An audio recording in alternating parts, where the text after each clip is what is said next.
안녕하세요. 글로벌 세상 다양하게 여러분들한테 인사이트를 전해주는 조칠 박사의 통통통 시간입니다. 유통, 물류통, 소비에트, 글로벌 통 시간입니다. 여러분들 항상 은혜해서 감사드립니다. 자, 오늘 테마는요. 2020년 한국 유통, 물류, 소비 결산 총정입니다. 그래서 지난주하고 오늘 시간 잘 여러분들 한번 좀 들어두시면요. 자, 올해 1년의 주기가 너무 그냥 급변하게 변화했기 때문에 이 내용을 한 번쯤 제가 점검해서 총정리를 한 번쯤 결산을 내보겠습니다. 자, 올 한 해를 보니까요. 1월, 2월, 3월 하면서 스타트하는 지점에 2월부터 그냥 이 상황이 급진전됐습니다. 참 우리가 예측하는 거는 가능하지만 통제 불가능, 예측을 해도 통제 불가능한 게 있으면 어땠죠? 변수가 너무 많아집니다. 자, 항상 진짜 올 1년에는 지금 이 시간에도 그렇지만은 코로나19로 인해서 모든 산업 업종, 여러분들까지도 모든 게 다 영향을 받았을 겁니다. 그래서 유통기업 한번 좀 얘기해보겠습니다. 유통 채널이 예상은 했지만은 모든 채널의 변수가 많았습니다. 그래서 과거에 기본적으로 매장을 갖고 있던 기업들은 치명타를 맞았어요. 제가 갑자기 생각나지만 박 PD님 저기 아모레퍼시픽 아시죠? 네네. 자, 점포를 많이 갖고 있잖아요. 그래서 아모레퍼시픽 점포를 많이 해서 이제 브랜드도 워낙 많았고 잘 나갈 때는 엄청 규모 커갖고 고가 상품 뭐죠? 설화수. 젊은 층의 타겟은 이니스프리가 있었는데 이상하다 보니까 어때요? 지금 미국 제가 알기로도 미국의 점포 다 철수시켰고요. 중개 점포 한 3분의 1이나 반 가까이 점포를 갖다가 뭐 클로징 시켰습니다. 그건 뭐냐? 점포를 하다 보면 어때? 사람 필요하지 여러 가지가 있잖아요. 그래서 지금 이 상황에서 온라인하고 융합을 그래서 이제 다양한 채널, 온오프라인 또 모바일 또 우리가 이제 컴퓨터를 통해서 보는 것인데 여기에 이제 유통기업의 대세가 뭐니까요. 미국도 지금 라이브 커머스가 지금 너무 생겼습니다. 그래서 이제 제가 그 전에 방송했지만은 청바지 회사 리바이스부터 해갖고 패션, 지금 패션 같은 게 참 민감하잖아요. 그래서 패션도 그냥 라이브 커머스로 보여주면서 물건을 팔아요. 그러면 어때요? 사는 사람이 다양한 상품 입어보고, 그러니까 우리가 홈쇼핑에서 보는 거하고 다르게 라이브 커머스인지가 이거는 속도감이 좀 있습니다. 그리고 모바일에서 볼 수 있으니까요. 근데 텔레비전 홈쇼핑은 어때요? 고정 채널에서 봐야 되잖아요. 그래서 그만큼 이동 간편식 편리한 걸 갖다가 빨리 쏴주는 상품, 구매력 있는 걸 갖다 해요. 여기에 중요한 포인트 한번 제가 정리했습니다. 소비자의 구매력을 끌어들여서 소비자가 빨리 살 수 있게 해주는 게 앞으로의 포인트입니다. 자, 제조, 유통, 물류, 소비의 연결 확대형이 계속되었습니다. 과거에는 이제 물건을 하면은 글로벌의 공급망을 통해서 물건을 제조업이 가져와서 적정 재고를 갖고 있으면서 해야 되는데 요즘 어때요? 적정 재고 아니에요. 팔리는 재고를 빨리빨리 순환시켜야 돼요. 그래서 앞으로는 제조업도 물건 많을 때 다양하게 뭐 수요 예측을 해갖고 만드는 것도 중요한데 팔리는 제품을 수요 예측 잘못하면 이게 다 과잉 재고로 남아버립니다. 그래서 제조, 유통, 물류, 소비 연결 확대형을 빨리빨리 돌리지 않으면요. 이 상태가 지금 조금 딜레이 지속될 거라고 보고 있습니다. 자, 또 하나 제가 이제 이번에 유통 관련해서 전자상거래, 온라인 쇼핑이 150조 원 시장이 넘어설 걸로 보고 있습니다. 자, 우리가 보면은 언택 시대에 지금 사람을 안 만날 것 같아요. 모바일, 테레비, 뭐 이걸 보다 보니까요. 결제는 뭘로 한다? 모바일로 해요. 그래서 여러분들 이런 모바일 시장이나 온라인 시장이 크다 보니까 주문하고 나서 물건 얘기하다 이렇게 하겠습니다. 전 세계에서요. 주문하고 나서 가장 빨리빨리 갖다 준 나라 어느 나라인지 아시죠? 한국이죠. 한국이요. 한국에 뭐 빨리빨리 문화도 좋지만 뭐 하면 어때요? 짜장면 주문했어요. 빨리. 그래서 이제 한국의 택배가 그만큼 물동량도 많지만은 빨리빨리만. 그래서 이제 물류의 속도 경쟁이 치열하게 되다가 그 많은 상품의 SK가 아니라 적정 재고를 가져가고 판매를 빨리 보충할 수 있는 이런 상태가 좀 중요합니다. 이 전문용어로 이제 제가 항상 전자상거래는 뭐죠? 풀필멘트 센터 플러스 라스트 마일 빠른 배송. 그래서 이제 주문하면 적정 재고에서 빨리 나가야 되고 빨리 나오면 집 앞에까지 고객한테 빨리 갖다 주는 이 상태가 너무 좋습니다. 그러면 고객 앞에 갖다 줄 때 뭐죠? 택배가 되든 퀵라이드 되든 뭐예요? 고객한테 안전하고 확실하고 마지막에 중요한 겁니다. 친절하게 갖다 줘야 됩니다. 고객한테 간다는데 친절하지 않고 어때요? 좀 응대를 잘못하고 툭툭툭 하면 어때요? 고객 기분도 나쁘잖아요. 딴 걸로 바꿔주세요. 뭐 클레임 오면 어때요? 거래처 바꿔야죠. 그래서 이제 이런 모든 것이 제가 말씀드린 제조, 유통, 물류, 소비가 지금 연결되는 시대가 될 것입니다. 이제 원스톱 서비스를 제공하다 보니까 우리 고객들은요. 그 전에 제가 기억나니까 박 PD님이 사전 결제해갖고 집 앞에다가 놓고 하세요 그랬다 했잖아요. 네네. 저는 그냥 이렇게 받았다 했잖아요. 박사님은. 네. 근데 요즘은 안 받더라도 놓고 하세요. 그러면 간 거 확인하고 또 갖고 들어오잖아요. 이제 이 다양한 어떤 배달이라든가 배송, 어떤 소비자가 받는 이 형태가 지금 다양하게 지금 변수가 지금 바뀌고 있습니다. 그래서 이 다양한 서비스를 제공하는데 이 서비스는 사실 이동하면 다 돈 아닙니까? 근데 이동하면서 이제 뭐 구조가 지금 적절하면 안 되니까 이동하는 구조에서 흑자가 날 수 있게끔 이거를 좀 상황을 좀 바꿔놔야 됩니다. 그래서 이제 비용 문제라든가 기업들은 선택과 집중, 이 사업 선별을 어떻게 해야 되냐. 이것이 앞으로 핵심 경영의 중요한 포인트로 보고 있습니다. 자, 그 다음에 포인트는요. 소비자의 의식 변화가 빨라졌습니다. 이런 한번 정리하면요. 과거에 몇 년 전까지만 해도 우리는 전 세계, 뭐, 지금 이제 인구가 매년 7천만 명씩 늘어나다 보니까 전 세계 인구는 78억 명까지 와 있습니다. 그리고 앞으로 20년 후가 돼갖고 1년에 7천만 명 늘어나니까 90억이 넘으면요. 인구가 이렇게 하다가 픽하다 떨어진다고 그래요. 그러면은 전 세계 인구 중에 78억 분의 1에 뭐 저러면 미스터 조철이도 78억 분의 1이고 미스터 박 PD도 78억 분의 1 아닙니까? 이 소중한 그래서 온리안이라는 거예요. 나 전 세계에 나 하나밖에 없다. 근데 이게 어느 흐름을 갈까요? 욜로적으로 간 적이 있었죠. 근데 지금 뭐예요? 최근 들어서 나온 게 퍼미족입니다. 나만의 시간, 나만의 위한 가치, 나만의 어떤 지금 거리두기 시대를 딱 거리보는 어떤 나 혼자의 생활이 너무 필요하잖아요. 근데 같이 있으면 어때? 지금 가족 구성원도 있지만은 그 돌아다니던 사람이 집안에 같이 있으니까 어때? 방 하나씩 쓰면은 그래서 요즘 어때? 저기 주택도 좁은 데보다 어느 정도 넓은 쪽으로 또 다시 선호하잖아요. 그게 지금 이렇게 흐름에 또 따라서 비즈니스가 좀 바뀌고 있습니다. 자, 저는 이거 얘기했습니다. 제조업도 지금 제가 올 1년을 보니까 과거에는 단독보다도 글로벌 공급망을 통해서 다 받아갖고 상품을 갖다가 판매했거든요. 근데 지금은 어때요? 각 국가, 그러니까 우리나라에서 물건을 다 완성품을 다 만들어내는 거예요. 그럼 우리나라에서 완성품을 만들어서 조달받아서 갖고 이걸 수출하면 어때요? 힘들지가 않잖아요. 그래서 과거에 글로벌 공급망을 물건이 들어와서 해야 되는데 그게 이제 또 하나의 변수는 뭐냐? 국내에서 할 수 있는 부가가치 상품을 국내에서 만들어서 또 해외로 판매하는 이런 비즈니스도 좀 가능할 걸로 보고 있습니다. 자, 물류의 최적화의 흐름이요. 너무 중요해졌습니다. 그래서 글로벌의 공급망이 중단되든가 지연돼 갖고 이 상황에서 요즘은 서서히 풀렸는데 해상으로 가든 항공으로 가든 간에 선봉량이 부족하든 항공화물은 너무 올라가 버렸어요. 운임이 올라갈까 항공화물 비행기로 가면 빠르잖아요. 그래서 제 기억으로도 지난 9월달, 아니, 그 11월 10일날 광군절, 제가 이 얘기하겠습니다, 여러분들. 여러분들 이제 오해를 하는 게 뭐가 있냐면은, 광군절은 작년까지만 해도요, 11월 11일 하루만 했습니다. 그래서 2009년부터 12년 동안에 싱글데이라 그래서 하루를 행사했는데, 올해는 어때요? 중국도 소비가 좀 그렇잖아요, 전체. 올해는 중국에 광군절을 준비해서 11월 1일부터 11일까지 11일 동안 했어요. 그래갖고 실제 프로모션 행사는 3일 전반에 하고 또 11월 10일까지 4일만 이제 프로모션 행사 크게 하고 세일데이를 이렇게 하고 있습니다. 자, 미국에도 이제 블랙 프라이데이 뭐 지난번에 11월 27일 날이니까 끝났죠. 뭐 방송하기 훨씬 전이니까요. 그리고 또 우리나라에는 코세페라고 들어보셨죠? 코리아 세일 페스티벌 11월 1일부터 15일까지 했기 때문에 이런 모든 행사를 하면서 재고 상품을 소진하는 거거든요. 그래서 이런 상품들이 자꾸 글로벌에 이렇게 해갖고 이제 그러니까 하반기 거의 뭐 후반기 11월 12월 되니까 어때 이런 상품이 쏟아져 나오잖아요. 자, 소비자들은 어때요? 저렴한 가격에 자기가 사고 싶었던 거 계속 뭐 구매를 해야 되니까. 그래서 이게 다 전자상거래는 항공화물로 오다 보니까요. 항공화물이 운임이 올라가더라도 물동량은 계속 지금 겨울철 되면 폭증하고 있습니다. 여기에 따라서 이제 해상화물은 지금 보통 보면은 뭐 10일, 짧게는 10일, 20일 정도 시간이 걸려갖고 유럽에서 오든지 미국에서 와야 되거든요. 또 한국발 미국으로 보내야 되고. 이런 화물들이 결국은 수출 물량 포함해서 계속 지금 뭐 부산항으로 가갖고 아니면 인천항으로 중국 가갖고 지금 하다 보니까요. 선봉량을 맞춰놨습니다. 올해 1분기, 2분기는 지금 저 코로나 때문에 힘들겠다. 그 다음에 여러 가지 이제 친환경 문제, 선봉량이 어떤 선박의 수주 개량 같은 게 있었거든요. 그러다 보니까 갑자기 무역량, 국제 간의 물동량이 늘어나고 어때요? 선박이 배가 부족해, 항공이 부족해. 그러니까 이제 여러분도 아시겠지만은 대한항공이 여객기를 다 개조해서 항공화물로 해갖고 다 세팅 시켜놨기 때문에 대한항공은 그래도 전 세계에서 제가 항공사 이제 보니까 전 세계는요 항공회사가 1,500개, 한 2,000개 이상 되는 것 같아요. 제가 뭐 지난번에 검토하면서 체크해 보니까.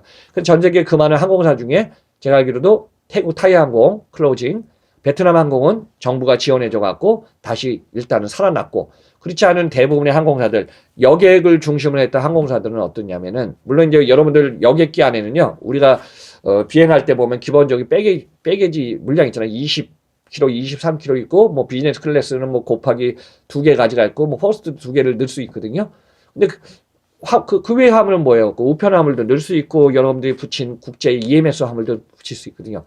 근데 이제 그 화물이 비행기가 못 뜨니까 거기를 다 그냥 어때요? 에어카고로 쓴 거예요. 그래서 이제 그게 가능한 대한항공 같은 경우는 20기 이상의 전용 에어카고도 있지만은 여객기를 갖다가 다 에어카고로 개조할 것도 가능하잖아요. 그래서 대한항공은 아마 제가 볼 때 12월 끝나봐야 되겠지만은 제가 방송하는 거는 이제 여러분들 12월이니까요. 12월에 끝나고 연말 결산하면 한 8조 원 정도 매출이 나오고 매출은 한 4조 정도 줄었습니다. 근데 영업이익 같은 경우는 손실이 안 날 걸로 대한항공 본다. 근데 그 외에 대부분 제가 아는 이제 미국의 유해라든가 그 메이저 항공사들은요, 영업 손실이 꽤 커질 겁니다. 그게 지금의 현실입니다.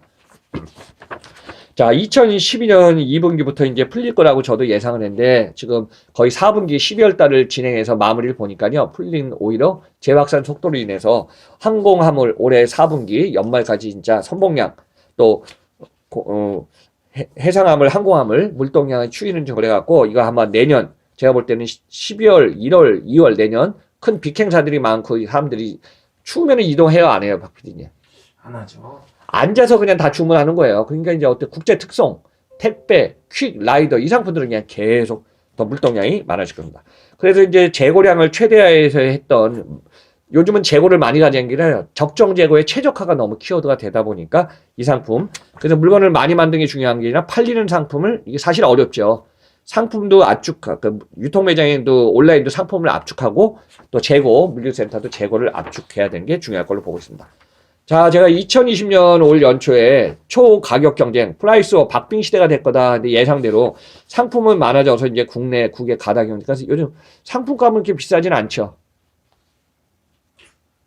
상품 그렇게 이용하는 게 제가 한정적이어서. 근데 상품값이 비싸지 않게는 은근히 다 올랐어요. 제가 이제 11월 달 쌀값 많이 올라간 거 아시죠, 여러분들? 야채가 그거 엄청 올랐어요. 그래요. 자, 이 얘기입니다. 박팀님도 생활에서 알지만은 쌀값 주변 환경 우리가 일상생활용품의 시계 문화가 중요합니다. 먹어야 되니까요. 쌀값 주변 야채값 우리나라 이제 야채 농산물이 참 어려운 게 제가 다음 시간에 한번 특집하겠지만은 농산물의 분산 포트폴리오가 하다 보니까요. 피해를 받으면 다 올라 버린 거예요. 그래서 이제 뭐 중국으로부터 수입 상품도 대체하겠지만은 그게 안 되는 것도 많이 있어 갖고 그래서 지금 김장철을 벌써 이제 빠른 분들은 끝나고 이제 12월에 지금도 김장하시는 분도 계시겠지만은 배추값 올해는 배추값은 안정화됐는데 제가 양념 고추 이런 거 있잖아요. 이 값 마늘 이게 다 올랐답니다. 그래서 이제 그런 부분이 상품에 아주 명확합니다. 팔리는 상품은 잘 팔릴 수밖에 없고요. 노출이 안 되고 안 팔리는 상품은 점점 사양 상품이 돼버려요. 그래서 이게 이제 올해 특징인 걸 보고 있습니다.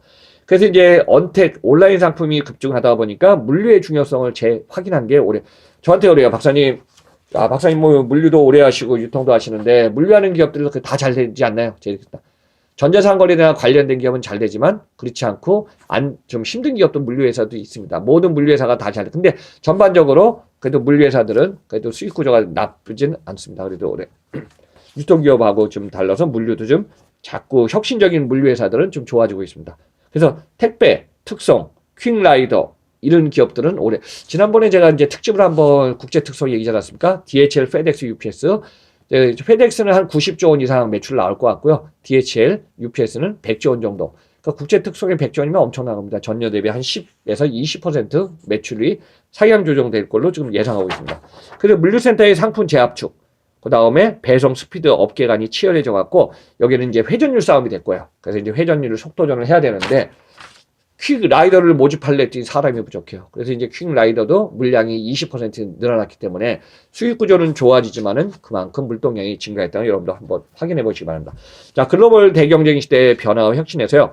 유통과 물류, 제조 모든 기업들 간의 경쟁 우위를 확보하려고 지금 계속 좀 변화하고 있고요. 올해 지금 변해진 거는 가정 간편식. HMR이 지금 소비가 계속 급속히 증가하면서 그 다음에 후레쉬 상품, 배송 계속 좀 늘어나고 있습니다. 여러분들이 외식을 못하는 대신에 어때요? 집에서 주문을 받아서 먹기 때문에 이 상품들 계속 늘어나고 있습니다. 온디맨드 시대에 제가 이제 항상 고객지향적인 시대를 재확인시켜줬고요. 자, 풀필멘트하고 라스트 마일, 원톱 서비스가 자연적으로 우리 생활에 중요하게 됐습니다.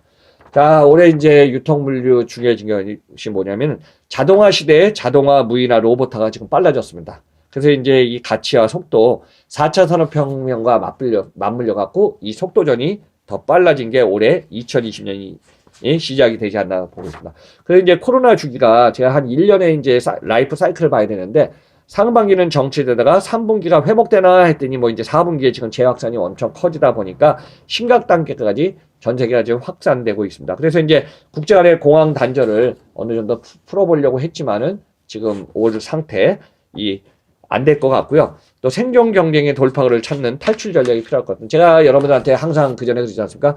글로벌 78억분의 1 소중한 자신이 결국은 개인, 기업, 국가가 어느 저기 잘 자신을 갖다 방어 보호하면서 가치를 만들어가는 시대가 빠른 시대가 지금 될 걸로 보고 있습니다. 그리고 공유 네트워크에서 이제 개인형 분리로 가다가 이 플랫폼이 중요하기 때문에 저는 개인 맞춤에서 또 공유형으로 안 갈 수는 없어요. 그래서 공유형, 공유하면서 분리형, 자, 개인의 독립형으로 아마 비즈니스가 좀 많이 바뀌었습니다. 그래서 이제 과거에 뭐 어떤 오피스라든가 이것도 이제 공간을 이쪽 개인 공간을 가졌지만 요즘은 다 격리해갖고 개인 환경이 이상이 없는 그런 공간으로 다 변할 것 같습니다. 그리고 자동 로봇 주문이 많아져 갖고요. 어느 순간에 이제 매장을 가든 유통 매장이 되든 물류 현장이 되든 우리가 점포, 상점 점포가 심지어는 이제 어디에요? 편의점 같은 경우도 무인이 많아졌지만은 이 시장이 앞으로 제가 2025년 되면요. 아마 무인 대응 응대 매장, 무인 대응 응대 유통, 무인 대응 전자상거래에 관련된 물류 센터 이런 부분이 어느 순간에 로봇이 대체하는 시대가 될 것 같습니다. 그래서 이제 소비자의 편리성, 안전성, 확실성을 하는 시대가 너무 중요했고, 왜냐면 소비자가 그래야지 물건을 사도 안전하게 받을 수 있으니까요. 그리고 이제 코로나 팬데믹의 주기적 일년 사이클을 보면서 이 확산 파동은 계속될 걸로 좀 보고 있습니다. 그래서 이제 공급자가 제공하는 패러다임이 전환돼서 소비자의 다양한 선택과 확산 폭은 더 제한적이 아니라 더 커질 걸로 좀 보고 있습니다. 그래서 이제 마지막 단계에 들어서면 제가 이제 O2O 플랫폼, 산업의 배달 서비스, 택배, 퀵 라이더가 지금 이 시장은 당분간 우리나라가처럼 밀집도가 높은 시장, 빨리빨리 문화의 배송을 원하는 시장은요, 계속 커질 걸로 보고 있습니다. 자, 올해 이제 1년을 보니까 중요한 게 또 하나 있습니다. 배달 시장이 커지면서 금융결제 시장 커졌죠. 박 PD님. 자, 그래서 이제 카카오라든가 카카오도 플랫폼 만들고 금융 서비스 하고 있고요. 물건 거기다 컨텐츠 팔고 있고요. 네이버도 금융 시장에 떠들어갔고 네이버 지금 벌써 진행하고 있기 때문에 이 시장들, 그 다음에 금융 기업들 간의 어떤 라이벌 아니면 심지어는 협업 관계에 이 비즈니스가 계속 진행될 걸로 보고 있습니다.